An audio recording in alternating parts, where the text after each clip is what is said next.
안녕하십니까. 공병호TV의 공병호입니다. 역시 조선일보의 최보식이구나. 오늘 아침에 인터뷰가 실렸습니다. 통계학회 회장을 지내셨고 현재 한국과학기술 한림원 원장을 지내셨고 서울대 통계학과 명예교수로 있는 박성현 교수가 최보식 기자와의 인터뷰에서 밝힌 내용은 제목이 이렇습니다. 사전투표 결과 통계적으로 이해 안 된다. 선거관리위원회가 의혹을 풀어줄 책임이 있다. 오늘 조선일보 24면에 실린 기사입니다.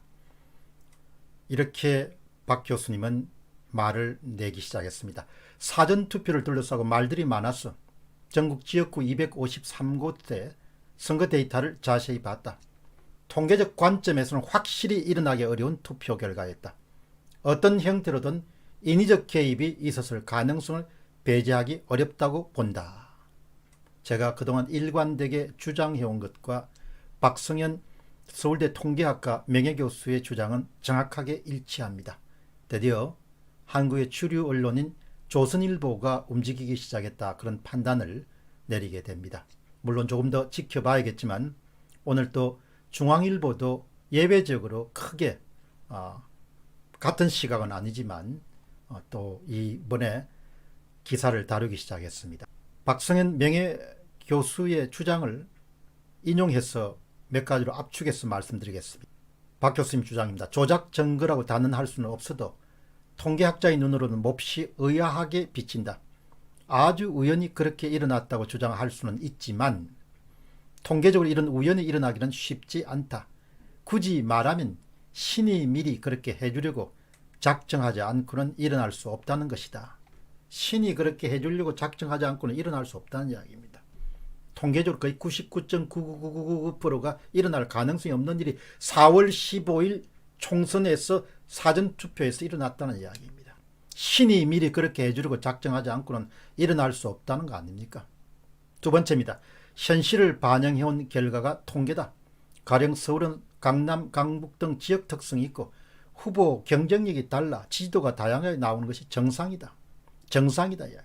이번에는 서울 선거구 49곳에서 모두 민주당의 사전투표 득표율이 당일 득표율보다도 평균 12% 높았다. 선거구별 표준 편차도 2.4%로 거의 동일한 패턴을 보였다. 신기하게도 서울 전 지역에서 모두 다 민주당은 당일 득표율보다도 12.5% 정도 오른 겁니다. 모두 다 미래통합당은 낮은 겁니다. 일어날 수 없는 겁니다. 그냥 통계학자 출신이니까 이렇게 조심스럽게 이야기하지. 신이 만들어주지 않고는 일어날 수 없는 일이 일어난 겁니다. 그런 의혹에 눈을 감는 자들은 그야말로 눈먼 장님들이죠. 특히 지식인들 가운데. 그리고 그런 의혹을 제기하지 말라고 주장하는 사람들도 그 눈먼 장님들이죠. 의혹이 있으면 의혹을 제기해야 되죠. 세 번째입니다. 더 세부적으로 서울의 424개 동단위에서도 한 곳 예외 없이 민주당의 사전투표 득표율이 당일 투표 득표율보다 높았다. 동별로 특색이 있는데도 일률적인 결과가 도출됐다. 통계적으로 도저히 발생하기 어려운 것이다. 이런 것을 왜 못 보냐 이야기. 이런 진실을 왜 못 보냐 이야기. 조작된 결과고 인위적인 결과고 만들어낸 결과고 제조한 결과란 겁니다.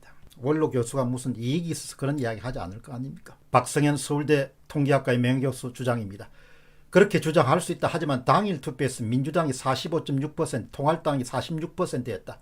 당일 투표 결과는 민주당 123명, 통합당 124명, 무소속 5명, 정의당 1명이 이겼다. 그런 민심이 사전투표함을 열자마자 민주당 163석, 통합당은 84석을 바뀌었다. 사전투표에서 현 정권을 지지하는 민심이 먹구름처럼 뒤집혔다고 가정하자. 그러면 4, 5일 뒤에 당일 투표에서는 갑자기 왜 이런 민심이 바뀌었는가 설명이 안 되는 것이다. 2800만 정도의 모집단이 있고 거기서 1100만 정도의 사전 표본 집단이 있고 당일 선거 표본 집단이 있다. 모든 한 500만, 1000만 정도 되면 모집단이나 사전 집단인 간에 다 동일한 특성을, 통계학의 기본 가운데 기본이지 않습니까? 숫자가 늘어나게 되면 점점 평균치에 접근하지 않습니까? 그래서 내일은 수학 선생님을 모셔가 인터뷰를 가질 예정입니다.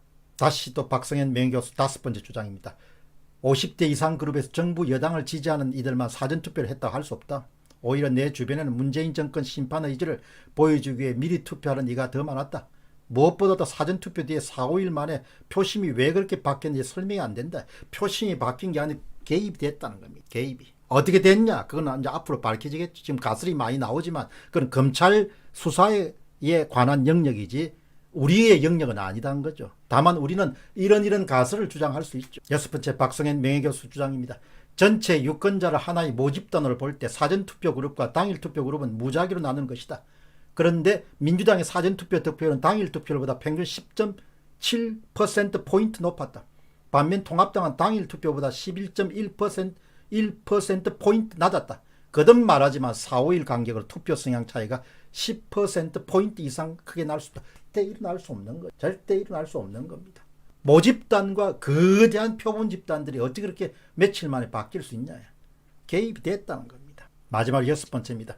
중앙선거관리위원회는 헌법기관으로서 신뢰 문제가 걸려있는 만큼 더 적극적이어야 된다. 통합당도 선거 불복 위험이 따르지만 국민적 의혹을 풀어준다는 차원의 소송을 제기할 필요가 있다. 통합당은 나서야 됩니다. 미래통합당이나 거듭 이야기하면 당신들 나서야 된다 이야기죠. 당신들 나서야 된다. 무식한 소리 하지 말고 개표를 잘했는데 어떻게 조작하냐. 그런 무식한 아날로그적 사고하지 말고 미래통합당이 나서야 된다는 것. 70대 노인 같은 이야기 하지 말고 아날로그 세대하고 디지털 시계가 다르지 않습니까? 물리적 세계하고 사이버 세계가 다르잖아요. 그건 검찰이 해줄 거고 어떻든 미래통합당에 낙선자든 당선자든 모든 사람들이 다 뭘 해야 되는 거 아니까 증거보전 신청해야 되고 투표함을 다시 재검표를 요청해야 되고 그래서 부정이 나오면은 그거는 이번 정권이 문을 닫아야 되는 거죠. 조직적으로 1960년에 3.15 부정선거를 했던 것이 60년 만에 2022년에 4.15 부정선거로 판명이 되면 내려와야 되는 거죠. 그건 정권이 끝나는 거죠. 공병호 TV의 공병호였습니다.